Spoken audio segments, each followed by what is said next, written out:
Dear brothers and sisters in Islam, Assalamu alaikum wa rahmatullahi wa barakatuh. This is Muhammad recording for Inam Network, Al Madina Al Munawwara, Kingdom of Saudi Arabia, from Masjid Nabawi sallallahu alaihi wasallam.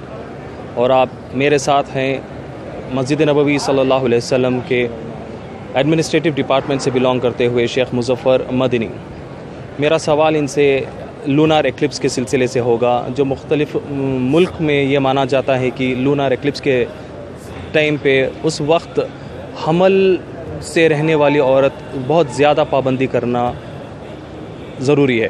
میرا سوال شیخ مظفر اسلام سے ہے کہ یہ اس کی clarity دیں قرآن اور حدیث کی روشنی میں.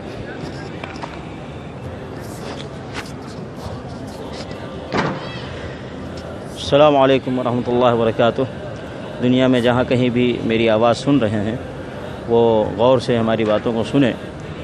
الحمدللہ والصلاۃ والسلام علی رسول اللہ وعلی آلہ واصحابہ اجمعین. اما بعد، انعام بھائی نے جو سوال کیا ہے بہت اہم سوال ہے، اور سوال میں ایک سوال یہ ہے کہ کیا عورتیں اس موقع پر جو چاند گرہن ہوتا ہے اس موقع پر عورتیں خاص کر ان کو کہا جاتا ہے کہ چاقو سے کچھ نہ کاٹیں کیونکہ اس سے ان کو نقصان پہنچے گا.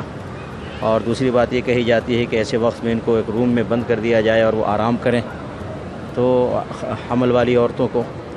تو سب سے پہلی بات میں یہ بتلانا چاہتا ہوں کہ دیکھیے یہ کائنات کی ساری چیزوں کا خالق اور مالک اللہ رب العالمین ہے. اس میں چاند اور سورج کا مالک بھی اللہ رب العالمین ہی ہے. اللہ رب العالمین کی یہ طاقت اور قدرت اور بہت بڑی نشانی ہے کہ اللہ نے چاند میں بھی روشنی رکھی اور سورج میں بھی روشنی رکھا اور ستاروں میں بھی روشنی ہے. سب میں الگ الگ طریقے کی روشنی ہے. اب اللہ رب العالمین کبھی کبھی چاند کی روشنی کو واپس کر دیتا ہے اور سورج کی روشنی کو بھی واپس کر دیتا ہے، یعنی اس کی روشنی کو ختم کر دیتا ہے. یہ اللہ رب العالمین اپنی طاقت و قدرت دکھا رہا ہے کہ میں خود مختار ہوں، مالک اور مختار ہوں. میں چاہوں تو چاند کی روشنی کو باقی رکھوں، میں چاہوں تو سورج کی روشنی کو باقی رکھوں، اور اگر میں چاہوں تو اس کی روشنی کو ختم کر دوں اور اس کی روشنی کو واپس کر دوں. تو یہ اللہ کی نشانیوں میں سے ایک نشانی ہے، پہلی بات. دوسری بات یہ ہے کہ اب ایسے موقع پر نبی علیہ الصلوۃ والسلام نے کیا تعلیم دی کہ اگر سورج گرہن ہو یا چاند گرہن ہو، دونوں کی روشنی اگر نہ رہے اور اللہ رب العالمین کی طاقت اور قدرت سے ختم ہو جائے تو اس موقع پر نبی علیہ الصلوۃ والسلام نے یہ تعلیم دی ہے کہ مسلمانوں کو چاہیے کہ نماز کی طرف آئیں، عبادت کی طرف آئیں، اور اللہ رب العالمین سے قریب ہونے کا جو بھی ذریعہ ہے اس کی طرف آئیں. اس میں سے ہے نماز. اسی لیے حدیث شریف میں آپ دیکھیں گے کہ سورج گرہن کی نماز ہے، چاند گرہن کی نماز ہے اور وہ نماز پڑھی جاتی ہے. تو مسلمانوں کو چاہیے کہ ایسے موقع پر اللہ رب العالمین کی طرف لپکیں، دوڑیں اور اللہ کی عبادت کریں. اور یہ نبی علیہ الصلوۃ والسلام کی سنت ہے اور وہی کرنا چاہیے جو نبی علیہ الصلوۃ والسلام نے تعلیم دی ہے. اب رہا معاملہ کہ یہ سمجھنا کہ ایسے موقع پر چاند گرہن ہو یا سورج گرہن ہو حاملہ عورتیں وہ چاقو نہ چلائیں ورنہ بچے کو نقصان پہنچنے کا خطرہ ہے، یا اسی طریقے سے عورتوں کو روم میں بند کر دیا جائے، وہ آرام کریں، ان کو لٹا دیا جائے. یہ جاہلیت ہے اور یہ جہالت ہے. اگر پڑھے لکھے لوگ ایسا عقیدہ رکھتے ہیں تو یہ جاہلیت ہے، یعنی یہ کفار و مشرکین کا عقیدہ ہے. اور اگر جاہل لوگ، بے علم لوگ اگر ایسا عقیدہ رکھتے ہیں تو یہ ان کی جہالت ہے. اس کا دین الاسلام سے قطعاً کوئی تعلق نہیں ہے، بلکہ ایسا عقیدہ نہیں رکھنا چاہیے. اللہ رب العالمین کی طاقت سے چھری کوئی بھی کام کرے گا. ایسا نہیں ہے کہ کوئی عورت چھری چلائے کسی اور چیز پر، پیاز پر اور آلو پر، اور اس کے بچے کو اس کا وار لگے. یہ تو بہت بڑی جہالت اور بہت بڑی بے وقوفی ہے. ایسا نہیں سوچنا چاہیے.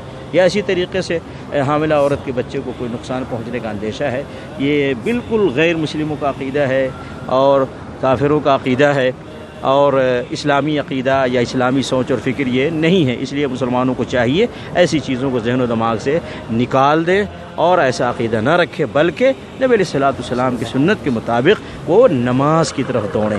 عورتیں ہوں یا مرد سب نماز پڑھیں، اللہ کی عبادت کریں اور اللہ رب العالمین سے دعا اور التجا اور فریاد کریں کہ اللہ رب العالمین دنیا اور آخرت میں ہر جگہ اللہ اپنے حفظ و امان میں رکھے، سلامت رکھے، اور جو بھی نعمتیں اللہ نے دی ہیں وہ نعمتیں برقرار رہیں، قائم رہیں۔ اللہ رب العالمین اپنی طاقت و قدرت سے اس کو واپس نہ لے لے، چھین نہ لے۔ کیوں کہ اللہ کی نعمت ہے کہ چاند میں روشنی ہے، اللہ کی نعمت ہے کہ سورج میں روشنی ہے، اور اگر اللہ تعالیٰ اس روشنی کو واپس لے لے تو ہمارے لیے، انسانوں کے لیے بہت بڑی تکلیف کی چیز ہے۔ پیر کے مسلمانوں کو صحیح عقیدہ اور صحیح دین کو سمجھ کر اس کے مطابق چلنے کی توفیق عطا فرمائے، اور جو باطل عقیدے اور سوچ اور فکر ہیں غیر مسلموں کے یا جاہلیت کے یا جہالت کے، اللہ مسلمانوں کو اس سے بچنے کی توفیق عطا فرمائے۔ آمین۔ السلام علیکم ورحمۃ اللہ وبرکاتہ۔ جزاک اللہ خیر، بہت بہت شکریہ، بڑی مہربانی۔ امید کرتا ہوں یہ پیغام آپ سب لوگوں تک پہنچ جائے اور اس کا ہم صحیح فائدہ اٹھائیں۔ جزاک اللہ خیر، thank you so much for watching انعام نیٹ ورک۔ السلام علیکم ورحمۃ اللہ وبرکاتہ۔ وعلیکم السلام ورحمۃ اللہ۔